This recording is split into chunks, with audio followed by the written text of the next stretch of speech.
আসসালামু আলাইকুম। এই ভিডিওটি আপনার কাছে গিয়েছে মানে আপনার বেকার সময়গুলো মূল্যবান সময়ে রূপান্তরিত হবে। তো ছোট্ট একটি গল্প বলবো।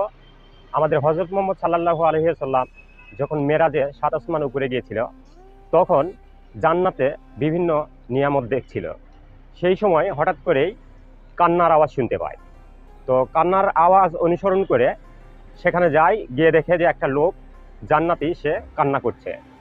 তো তাকে জিজ্ঞাসা করছিল যে কেন কান্না করছে।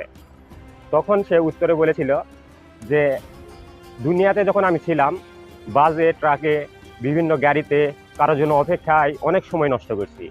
সেই সময় যদি আমি আলহামদুলিল্লাহ, সুবহানাল্লাহ, আল্লাহু আকবার, লা ইলাহা ইল্লাল্লাহ এগুলা পড়তাম, তাহলে আমার এই যে জান্নাতের নিয়ামত আরও 10 গুণ বৃদ্ধি পেত। প্রত্যেকটা সুবহানাল্লাহতে একটা করে গাছ রোপণ হয়, একটি করে বাগান হয়। তো আপনারা যখন গাড়িতে বিভিন্ন যানবাহনে চলাফেরা করেন তখন, এবং কারোর জন্য যখন অপেক্ষা করেন, তখন অবশ্যই এই দোয়াগুলা পাঠ করবেন এবং এই তসবিহগুলা পাঠ করবেন। আপনার নিয়ামত অনেক বৃদ্ধি পেবে।